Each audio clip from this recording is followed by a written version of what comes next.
Hello, good morning, good afternoon, good evening, wherever you are. Thank you for joining me today on the International Liverpool Supporters Show. This video is a continuation on my previous video where I spoke about the issues that need to be addressed with regards to player recruitment. My opinions on the players Liverpool have acquired and areas of the squad and the first team that need to be addressed and completely strengthened. I have also, and I will give my opinion on what Liverpool can realistically accomplish this season. In the area of player recruitment, there are two major areas of concern, potentially even three. The most obvious is the midfield. Liverpool Club and FSG need to urgently recruit at least two defensive box-to-box midfielders, players who are adept at breaking up play, intercepting the ball. They're very important role of screening that back four. And most importantly, a midfield player that has the legs, the intensity to cover the forward forays of Liverpool's aggressive attacking fullbacks, Trent Alexander and Robertson. The departures of Henderson and Fabinho is unfortunate, but Liverpool should move on and further strengthen the midfield before the end of the transfer window. I think the transfer window closes on the 1st of September. Another area I think Liverpool should strengthen is backup centre-back to compete with what would be, I think, our first choice pairing of Konate and Virgil van Dijk. Thus far in the 4 pre-season games, Liverpool have conceded 10 goals. Also, if you remember, in the last game last season, away to the already relegated Southampton, Liverpool conceded 4 goals. With respect to Matip, Joe Gomez, I don't think they're long-term viable alternatives to either Van Dijk or Konate. And even though I still play Matip ahead of Gomez, I'm not sure Matip on recent form and just his general quality of play really is a kind of a adequate or reliable centre back, which he has, to be fair, has been since he arrived at Liverpool 4 or 5, I think 6 seasons now. And right back, I think we need a backup or at least a competent and serious competition for a starting place for Trent Alexander. Gomez will do for now as a backup right back, even though he's not really developed into player Liverpool thought he would be. Liverpool probably won't strengthen this year, but either backup right back or centre back. But God forbid something were to happen to either Van Dijk or Konate, the team will really struggle.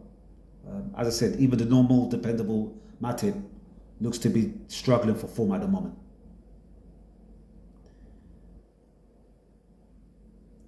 With regards to the right back position, again, I think Klopp has come to the realization, if not belatedly, that Trent's defender is not reliable and solid at the very highest level. Unless we see a dramatic improvement in his defensive play, and when I mean defensive play, closing down, tracking runners, just being switched on, ultimately Liverpool may be forced to go into the market. However, I don't expect anything to happen in this area for now.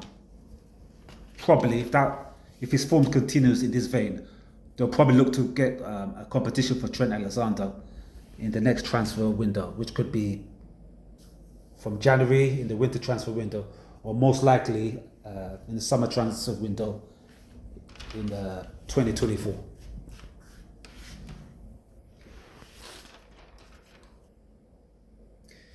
During the summer transfer window, Liverpool were linked with several midfielders. There was Kefren Turam from Nice, Manu Kone, who plays in the Bundesliga for Borussia Mönchengladbach. Obviously, they've been heavily linked with Roman Lavia, who currently is playing for Southampton. And in the last few days, we've been linked with Andrade, who plays for the Brazilian Rio de Janeiro-based club Fluminense. With regards to the first two, Thuram and Cornet, Liverpool interest seems to have seriously cooled on the first two names. And as far as we know, they never submitted a formal bid for either Cornet or Thuram. We know for sure that Liverpool have submitted a formal bid for Roman Lavia. And unfortunately speaking, both of them are rejected by his current club. However, only 19 years old and not as experienced as compared to Henderson and Fabinho. And certainly even McAllister and Szoboszlai, I have my reservation whether he is the type of player that will be able to go straight into the first team and play in a defensive midfield well. Nonetheless, I hope, like most Liverpool supporters, that if it looks likely they eventually complete a deal for Lavia, the Liverpool supporters hope that he will do well. However, £15 million, could Liverpool acquire a much more experienced and established midfielder? For example, Fiorentina's excellent defensive midfielder, Sofyan Amrabat, I had a very, very good World Cup with his national team, Morocco, who were the first African team to qualify for the semi-finals. I think at this stage, he's a better fit for what Liverpool are looking for or require, in contrast to Roman Lavia.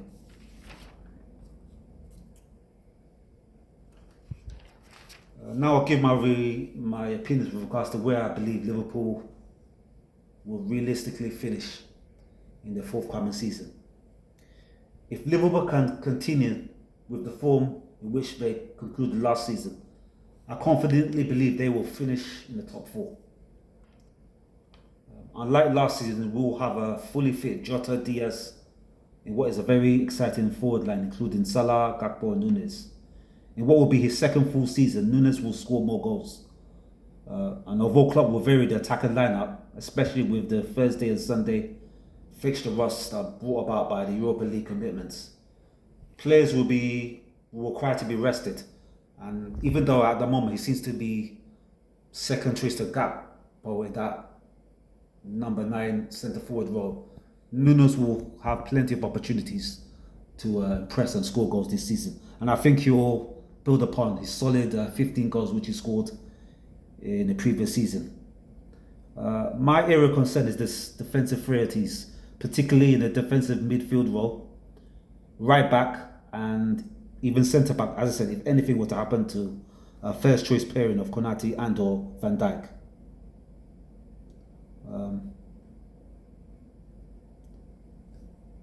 If I'm honest, I think probably Liverpool will finish either third or fourth place in the Premier League this season.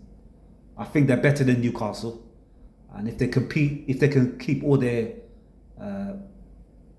first choice players, first choice 11, fit, healthy and informed, I think they can finish as high as third, perhaps even second. However, if Liverpool don't improve defensively, either by best of form individually and collectively or new defensive recruits, I don't see them competing closely with Manchester City to win the title.